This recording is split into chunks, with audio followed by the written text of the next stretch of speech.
নমস্কার বন্ধুরা, মিতা কিচেনে আপনাদের সবাইকে স্বাগত। আজকের রেসিপিটা দারুণ মজাদার, না দেখলে খুব মিস করে যাবে আজকের রেসিপি। চপ দেখে নিশ্চয়ই ভাবছো যে চপ বানাচ্ছি, না চপ বানাচ্ছি না। সেটা দেখার জন্য প্রথম থেকে শেষ অবধি ভিডিওটা দেখতে হবে। তোমাদের দাদা সন্ধেবেলা চপ নিয়ে এসে হাজির।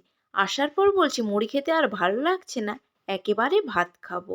তখন ভাবলাম চপ দিয়ে কি করা যাবে, চপ দিয়ে তো আর শুধু ভাত খাওয়া যাবে না, তাই চপ দিয়েই বানিয়ে ফেললাম দারুণ এক মজাদার রেসিপি। তার জন্য এখানে দুটো বড় বড় আলুকে এইভাবে লম্বা লম্বা করে কেটে নিয়েছি, আর সাথে নিয়েছি 3টে চপ। এই রেসিপিটি তৈরি করার জন্য বেশি কিছু মশলার প্রয়োজন নেই, সামান্য মশলা দিয়েই আজকের রেসিপি তৈরি করব।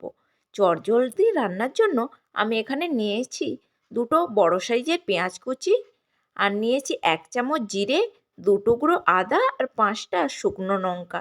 জিরে, আদা আর শুকনো লঙ্কাটাকে বেটে নিতে হবে। আর সাথে নিয়েছি দুটো বড় সাইজের টমেটো কুচি, আর নিয়েছি ধনেপাতা। এরপর গ্যাসের ওপর কড়াই বসিয়ে কড়াইয়ের মধ্যে দিয়ে দিলাম 3 চামচ মতো রিফাইন অয়েল গরম করতে। তেল গরম হওয়ার পর দিয়ে দিলাম দুটো তেজপাতা, আর দিয়ে দিলাম পেঁয়াজ কুচোনো। পেঁয়াজ কুচোনো দেওয়ার পর নাড়াচাড়া করে পেঁয়াজটা হালকা ভাজা হয়ে গেলে দিয়ে দেব আগে থেকে পেস্ট করা আদা জিরে লঙ্কার পেস্ট। এই পেস্টটা দেওয়ার পর 2 থেকে 3 মিনিট ধরে ভালোভাবে এটাকে কষিয়ে নিতে হবে, কারণ আদা আর জিরেটা ভাজতে একটু টাইম লাগবে, তো তাই 2 থেকে 3 মিনিট হলেই যথেষ্ট।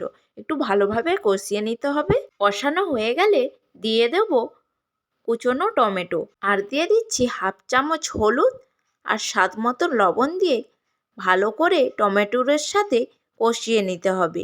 কষানো হয়ে গেলে অল্প একটু জল দিয়ে আরও কিছুক্ষণ কষিয়ে নেব।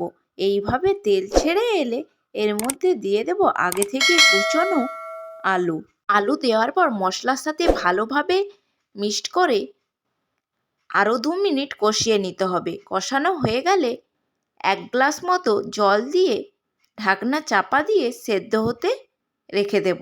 5 মিনিট পর ঢাকনা খুলে একবার দেখে নিলাম আলুটা সেদ্ধ হয়েছে নাকি। এই সময় দেখলাম একটু লবণের প্রয়োজন আছে, তাই এখনই দিয়ে দিলাম। আলুগুলো প্রায় সেদ্ধই হয়ে গিয়েছে। 2-3টে আলু হাতা দিয়ে এইভাবে চেপে চেপে নিলাম। এইভাবে 2-3টে আলু চেপে চেপে নিলে আলুর রসাটা একটু গাঢ় হবে, তাই চেপে নিলাম। এমন সময় দিয়ে দিলাম 1/2 চামচের একটু কম গরম মশলা আর ধনেপাতা কুচি দিয়ে ভালো করে মিক্সড করে নিলাম।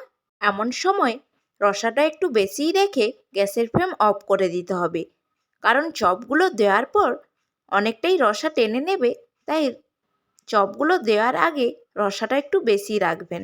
আর হ্যাঁ, অবশ্যই এটা মাথায় রাখবেন গ্যাসের ফ্লেম অফ করেই চপগুলো দিতে হবে, না হলে ফুটন্ত ঝোলের মধ্যে চপগুলো দিলে চপগুলো ভেঙে যাবে। এই রেসিপিটা খেতে এত মজাদার হয়েছিল, না ট্রাই করলে তোমরা কখনো বুঝতেই পারবে না এর স্বাদ। তো বাড়িতে অবশ্যই একবার ট্রাই করে ফেলো, আর যদি ভালো লেগে থাকে লাইক কমেন্ট শেয়ার করতে একদম ভুলবে না।